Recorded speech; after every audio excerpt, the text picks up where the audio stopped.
Aujourd'hui, dans Parole à notre évêque sur RCF Limousin, nous recevons le vicaire général du diocèse, le père Pierre Morin, pour nous partager la vie de l'Église catholique. Bonjour Père Pierre. Bonjour Jean Marcelin, bonjour à tous. Alors dimanche 26 septembre a eu lieu la journée mondiale du migrant et du réfugié.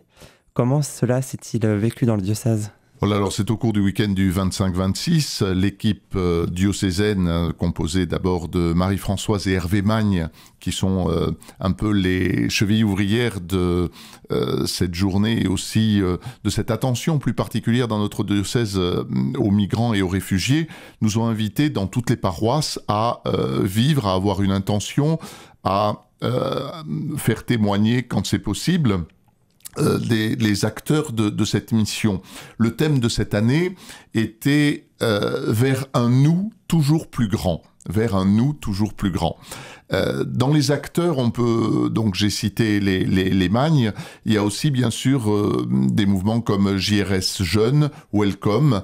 Voilà, on sait qu'il y a tout un tissage avec un bon nombre de religieuses, de diacres, de prêtres, de laïcs, de chrétiens qui sont engagés dans cette pastorale des missions et ça nous paraît très, très important. Je vous cite une toute petite phrase du pape François autour de cette journée. « Bénis chaque geste d'accueil et d'assistance qui place tous ceux qui sont en exil dans le nous de la communion et de l'Église. » Voilà, juste une petite bénédiction. Ce qu'il faut retenir de cette journée, c'est 4 verbes.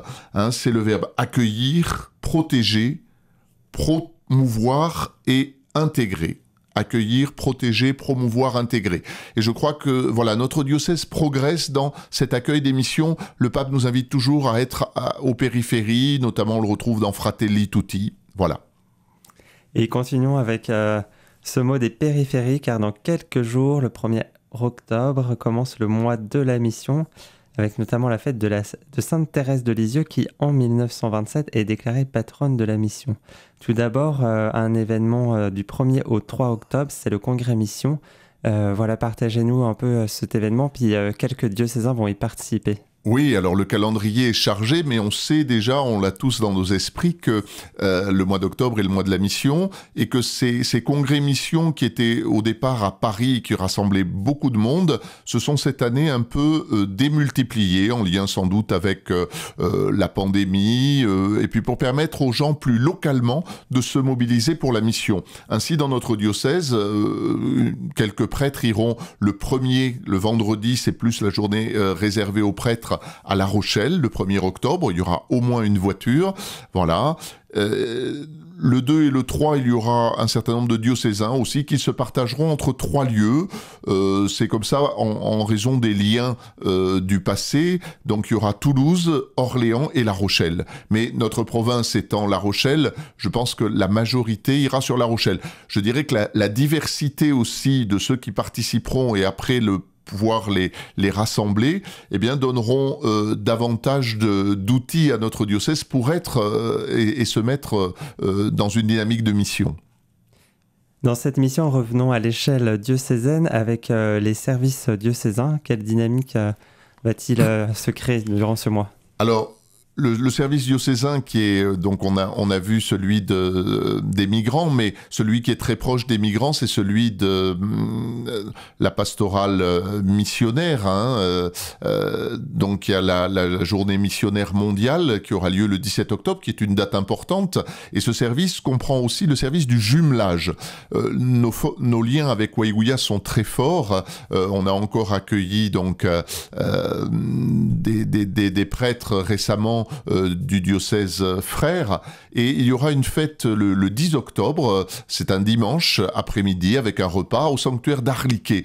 Voilà, c'est souvent un beau lieu, c'est pas loin de Limoges, et puis on peut vraiment se mobiliser à ce moment-là pour aller fraterniser. On est toujours dans cette fraternité avec nos frères du Burkina qui seront nombreux, la communauté. Il y a aussi des laïcs, des étudiants qui sont sur Limoges, et une équipe de jumelage, une équipe de coopération missionnaire qui sont particulièrement actives pour animer cette semaine mondiale missionnaire avec le mercredi au milieu de la semaine qui sera un temps proposé aussi aux paroisses.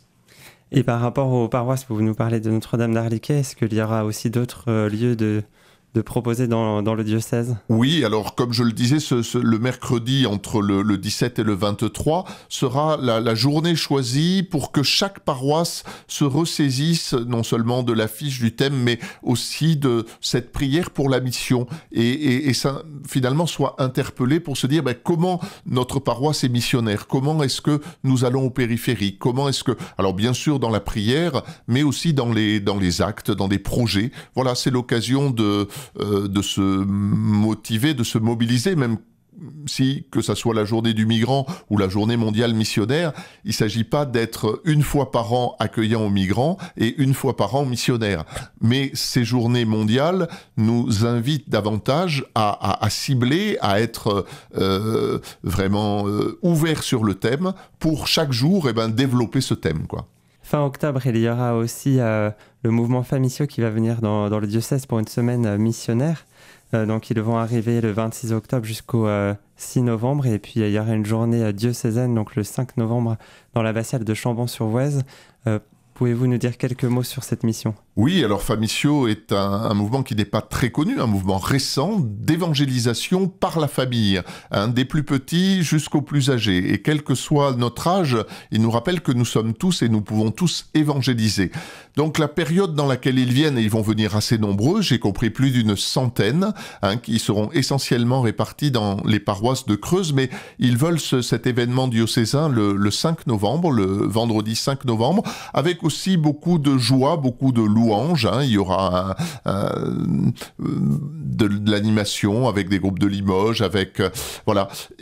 S'ils ont choisi ces vacances de Toussaint, c'est sans doute aussi pour se dire comment est-ce qu'on est touché par tous ceux qui, autour du 1er, 2, 3 novembre, 1er et 2 en tout cas, se rendent dans les cimetières, se rendent près d'un proche. Et j'ai compris que là, il voulait aussi témoigner et être missionnaire, y compris dans ces lieux où on se dit, tiens, être missionnaire dans un cimetière, c'est un peu particulier. Voilà, ils nous étonnent et en même temps, ils sont là pour nous redynamiser, nous relancer dans la mission de l'Église. Terminons l'émission avec 2 projets pour la mission au niveau diocésain. Donc il y a l'équipe d'éveil synodal, mais aussi l'équipe qui prépare le week-end de Pentecôte 2022 aura lieu une assemblée synodale. Voilà, présentez-nous ces 2 équipes. Oui, alors il y a souvent un peu un mélange dans la tête des gens, c'est équipe synode ou équipe éveil. Alors l'équipe d'éveil synodal est donc une équipe voulue par notre évêque, Monseigneur Bozo. Depuis 3 ans, elle existe suite la difficulté de réunir le conseil pastoral de paroisse, ou en tout cas de diocésain, ou en tout cas la motivation du conseil pastoral diocésain. Il a lancé cette initiative en disant et en confiant à Éric et Cécile Talon de créer autour d'eux une équipe pour réfléchir sur comment on vit la synodalité dans notre diocèse et interpeller chaque paroisse, mouvement et service sur la synodalité. Donc c'est un mouvement de fond et un mouvement qui s'est aussi, une équipe en tout cas qui s'est renouvelée et qui se renouvelle cette année pour la 3e fois. Alors, ça a ses chances et ça a ses limites, se renouveler. Les chances, c'est que les personnes qui s'y engagent s'engagent à fond pendant 1 an et sans doute sont remuées de l'intérieur de ce qu'elles vivent et des partages avec les paroisses, les mouvements. Et la limite, c'est que chaque année, il faut refaire une nouvelle équipe et il faut repartir sur de nouvelles bases. Les bases de cette année que notre évêque a confiées à cette équipe, c'est de relever un petit peu ce que le pape François nous donne pour préparer le synode sur la synodalité de 2023. Il existe une autre équipe qui est une équipe ponctuelle d'une tâche particulière et qui depuis 1 an et jusqu'à Pentecôte 2022 travaille sur ce rassemblement diocésain qui sera un rassemblement aussi à géométrie variable à la cathédrale de Limoges le samedi et le dimanche de Pentecôte l'année prochaine, 2022. Et après une première étape très importante et une année à travers le livret de préparation, il y a eu à peu près 145 équipes qui ont renvoyé, à peu près 1000 personnes ont été consultées et ont donné leur avis sur les questions posées par l'évêque.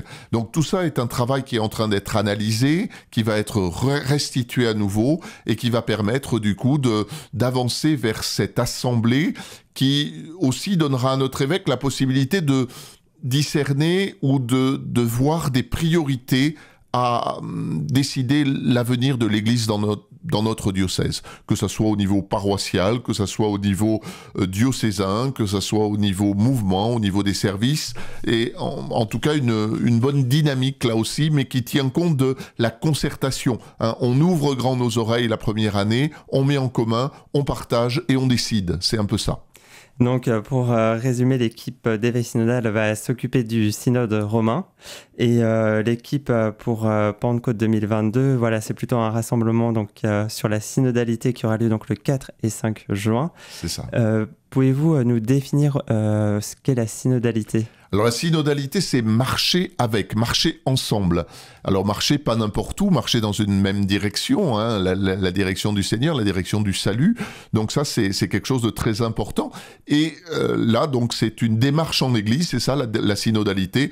On fait un chemin ensemble. Une belle illustration de cette démarche, ça a été la marche jacquaire. Parce que là, ça a pris vraiment quelque chose de physique, c'est-à-dire on s'est mis sur le chemin de Saint-Jacques-de-Compostelle et on a marché ensemble en diocèse, en diversité et en partageant aussi notre foi. C'était la fin de l'année de la foi et on ouvre là l'année de l'espérance. On espère aussi avec d'autres marches physiques parce que c'est un bon moyen de se rencontrer, mais en tout cas avec des démarches, hein, c'est un peu ce qu'on peut dire aussi, la marche, la démarche, eh bien d'avancer, de faire progresser cette synodalité dans notre diocèse. Merci Père Pierre de nous avoir parlé de ce mois de la mission. Vous retrouverez l'émission replay sur le site RCF et également en vidéo sur la chaîne YouTube Diocèse de Limoges. Très belle journée à vous tous.